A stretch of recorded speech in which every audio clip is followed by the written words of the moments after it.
ಹಾಗೆ ನನ್ನ ನಮಸ್ಕಾರ. ಇವತ್ತು ನಾವು ಇಲ್ಲಿ ಡ್ಯಾಮ್ಗೆ ಬಂದೀವಿ.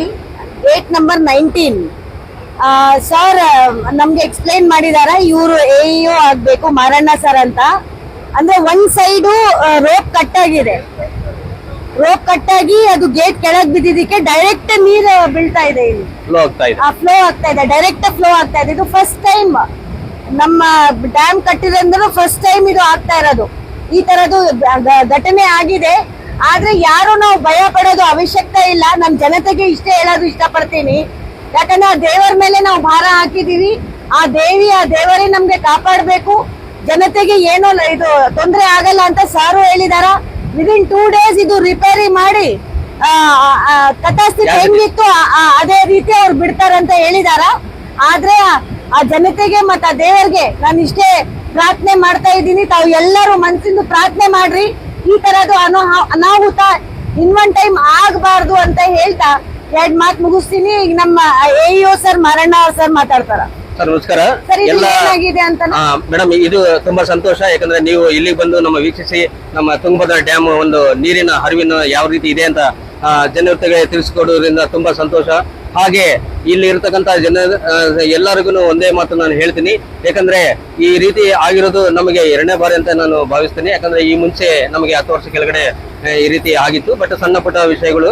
ಆದರೆ ಈ ರೀತಿ ನಮಗೆ ಏನಾಗಿದೆ ಅಂದ್ರೆ ನಮಗೆ ಎಲಿವೇಶನ್ ನಮ್ಮ 19 ಗೇಟ್ ಯಾಕೆ ಈ ರೀತಿ ತೊಂದರೆ ಆಗಿದೆ ಅಂದ್ರೆ ಎಲ್ಲವೂ ಸರಿ ಇತ್ತು.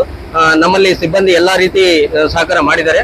ಬಟ್ ಏನಂದ್ರೆ ಅದು ಪ್ರಕೃತಿ ವಿಕೋಪಕ್ಕೆ ನಾವು ಏನು ಮಾಡೋಕ್ಕಾಗಲ್ಲ. ಯಾಕಂದ್ರೆ centre of the point 19 number ಇರೋದ್ರಿಂದ ಅಲ್ಲಿ ಫೋರ್ಸ್ ಹೆಚ್ಚಿಗೆ ಇರೋದ್ರಿಂದ ಡೆನ್ಸಿಟಿಯಿಂದ ಅಲ್ಲಿ ಯಾವ್ದೋ ಒಂದು ಕೆಳಮಟ್ಟದಲ್ಲಿ ಇರ್ತಕ್ಕಂಥ ಗೇಟ್ಗೆ ಒಂದು ಹೊಡೆತ ಬಿದ್ದು ಅದು ಫೋರ್ಸ್ ಡೆನ್ಸಿಟಿ ಇರೋದ್ರಿಂದ ಒಂದು ರೋಪ್ ಏನಂತ ನಾವು ಕರಿತೀವಿ ಆ ಗೇಟ್ಗೆ ರೈಟ್ ಸೈಡ್ ಭಾಗದಲ್ಲಿ ಇರ್ತಕ್ಕಂಥ ರೋಪ್ ಕಟ್ಟಾಗಿ ಮತ್ತೆ ಎಡಗಡೆಗೆ ಇರ್ತಕ್ಕಂಥ ಒಂದು ಏನು ಚೈನ್ ಲಿಂಕ್ ಇದೆ ಅದನ್ನ ಹಂಗೆ ಹಿಡ್ಕೊಂಡಿದೆ. ಅದು ಯಾವುದೇ ರೀತಿ ಗೇಟ್ ಮುಂದಕ್ಕೆ ಹೋಗಿಲ್ಲ, ಅಲ್ಲೇ ನಿಂತಿದೆ. ಇನ್ನೊಂದು 2 ದಿವಸದಲ್ಲಿ ನಾವು ರೆಕ್ಟಿಫೈ ಮಾಡಿ ಮುಂದಿನ ದಿನಗಳಲ್ಲಿ ರೈತರಿಗೆ ಏನು ಅನುಕೂಲ ಆಗಬೇಕು ಅದನ್ನೆಲ್ಲ ನಾವು ವ್ಯವಸ್ಥೆ ಮಾಡ್ಲಿಕ್ಕೆ ರೆಡಿ ಇದ್ದೀವಿ.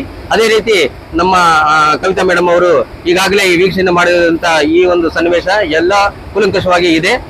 ಜನತೆಗಳಿಗೆ ಏನು ಬೇಕು ಸಂದೇಶ ಅದನ್ನ ನಾವು ಕೊಡ್ಬೇಕಂತ ಒಂದು ಮನೋಭಾವದಿಂದ ಕವಿತಾ ಮೇಡಮ್ ಅವ್ರಿಗೆ ಮತ್ತು ನಿಮ್ಮ ಎಲ್ಲರಿಗೂ ನನ್ನ 2 days ನೀವು ಆಸ್ ಇಟ್ ಇಸ್ ಮಾಡಿದ್ರೆ ನೀರಿನ ಲೆವೆಲ್ ಯಾವ ತರ ಇರುತ್ತೆ? ಈಗಿರೋ ಮಟ್ಟ ಏನಂದ್ರೆ ನಮಗೆ 1632 ಫೀಟ್ ಇದೆ.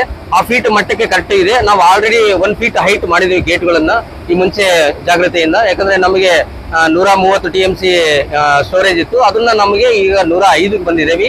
ಮುಂಚೆ ನಮಗೆ 1 ಫೀಟ್ ಹೈಟ್ ಇದ್ದಿಲ್ಲ, ನಾವು ಮಾಡಿದ್ವಿ ಅದನ್ನ. ಸೊ ಹಂಗಾಗಿ ನಾವು ಇನ್ನೂ ಹೆಚ್ಚಿನ ಸ್ಟೋರೇಜ್ ನಾವು ಮುಂದಿನ ದಿನಗಳಲ್ಲಿ ಮಾಡ್ತೀವಿ. ಇನ್ನ 12 ಫೀಟ್ ಕಡಿಮೆ ಆದ ಮೇಲೆ ನಾವು ಗೇಟ್ ಅನ್ನು ರೆಕ್ಟಿಫೈ ಮಾಡ್ತೀವಿ. ಈಗಾಗಲೇ 32 ಗೇಟ್ಗಳನ್ನು ನಾವು ತೆಗೆದಿದ್ದೀವಿ.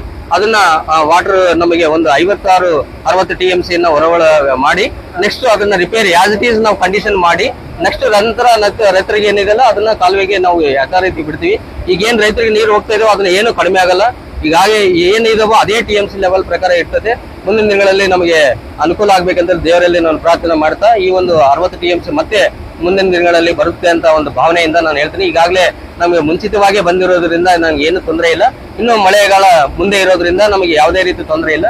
100% ನಾವು ಈ ಗೇಟ್ ನಾವು ರೆಕ್ಟಿಫೈ ಮಾಡಿ ಮುಂದಿನ ದಿನಗಳಲ್ಲಿ ನಮ್ಮ ಎಲ್ಲರೂ ಸಮಾಜ ಸೇವಕರು ಏನಿದಾವೆ, ನಮ್ಮ ಕವಿತಾ ಮೇಡಮ್ ಇರಲಿ, ಇನ್ನು ಹಲವಾರು ನಿಮ್ಮ ರೈತ ಬಾಂಧವರು ಇರಲಿ, ಎಲ್ಲರಿಗೂ ಸಹಕಾರ ಮಾಡ್ಬೇಕಂತ ಹೇಳಿ ಒಂದು ಉದ್ದೇಶದಿಂದ ಈ ಒಂದು ಧನ್ಯವಾದಗಳು ಹೇಳ್ತಾರೆ. ಇವತ್ತು ನಾವು ನೋಡಿದೀವಿ ಸರ್ ಹೇಳ್ತಾ ಇದಾರೆ ಯಾವ ರೀತಿ ರೈತರಿಗೆ ಆಗ್ಲಿ ನೀರೊಂದು ತೊಂದರೆ ಆಗ್ಲಿ ಆಗಲ್ಲ ನಮ್ಗೆ. ಆಮೇಲೆ ಇವತ್ತು ನಮ್ಮ deputy CM sir DK Shivakumar sir ಬಂದು ಹೋಗಿದಾರ. ಆಮೇಲೆ Gaviyappa sir, DK Shivakumar sir, Anand Singh sir ಎಲ್ಲರೂ ಇದು ಸರ್ವೆ ಮಾಡಿದಾರ.